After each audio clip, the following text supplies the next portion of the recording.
السلام علیکم ورحمۃ اللہ وبرکاتہ۔ آج میں آپ سب کو سجدہ تلاوت کے بارے میں بتاؤں گی، یعنی کہ جو سجدہ قرآن پاک میں آتا ہے اس کو ادا کرنے کا کیا طریقہ ہے، ہمیں کس وقت ادا کرنا چاہیے اور اس کے لیے کیا شرائط ہیں، وہ آج میں آپ کو اپنی اس ویڈیو میں بتاؤں گی۔ سب سے پہلے میں آپ لوگوں کو یہ بتاؤں گی کہ قرآن پاک میں کل 14 سجدے ہیں جو کہ ہم پر واجب ہیں، جن کا ادا کرنا بہت ضروری ہے۔ سجدہ تلاوت کی شرائط۔ کیا سجدہ تلاوت کے لیے بھی انہی تمام شرائط کا پورا ہونا ضروری ہے جو نماز کے سجدے کے لیے ضروری ہیں، یعنی کہ جگہ کا پاک ہونا، کعبے کی طرف منہ ہونا وغیرہ؟ جی ہاں، نماز کی شرائط سجدہ تلاوت کے لیے بھی ضروری ہے۔ اب میں آپ کو بتاؤں گی کہ سجدہ تلاوت کا صحیح طریقہ کیا ہے۔ بہت دفعہ لوگوں کو مختلف طریقوں سے سجدہ تلاوت ادا کرتے دیکھا گیا ہے۔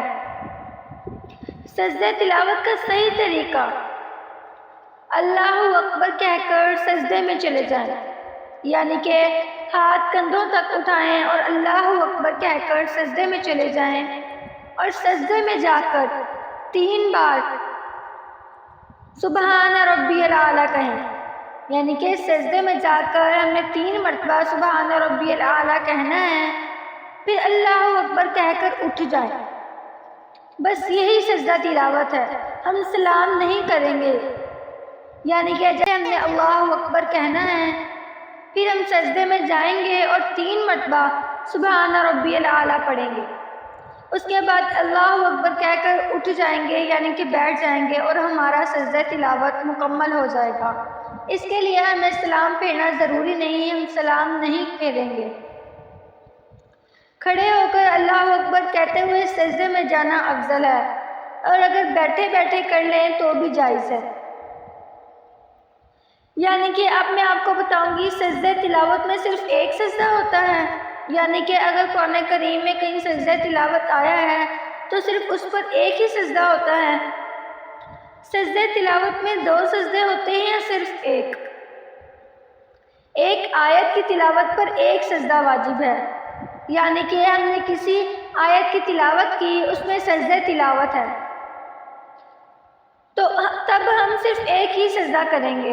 البتہ مسجد بدلنے والی آیت پر بھی پڑھی، اس کا الگ سجدہ واجب ہوگا، یعنی کہ اگر تو ہم نے ایک آیت پڑھی ہے تو اس پر ہمیں ایک ہی مرتبہ سجدہ واجب ہوگا، ایک سجدہ کرنا ہوگا، اور اگر وہی آیت ہم دوبارہ پڑھی جا رہے ہیں، جیسے سورۃ یاسین کی کچھ آیت ہے، کوئی بھی سورت ہے، اس کی اگر ہم نے آیت یاد کرنی ہے تو اس میں سجدہ تلاوت ہے، اس کو ہم بار بار پڑھ رہے ہیں، تو صرف سجدہ تب ایک ہی مرتبہ واجب ہوگا، تب اس آیت کو ہم دوبارہ پڑھیں گے، لیکن سجدہ صرف ہمیں ایک ہی کرنا ہوگا۔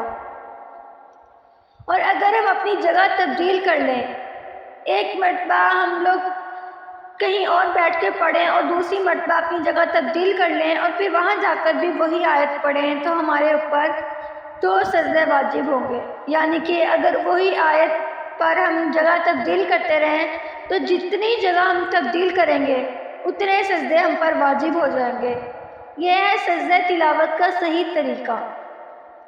تو مجھے امید ہے آپ سب کو میری ویڈیو ضرور پسند آئی ہوگی۔ اگر آپ لوگوں کو میری ویڈیو پسند آئے تو میری ویڈیو کو لائک کریں، میرے چینل کو سبسکرائب کریں، بیل آئیکن کو پریس کریں اور زیادہ سے زیادہ شیئر کریں۔ شکریہ۔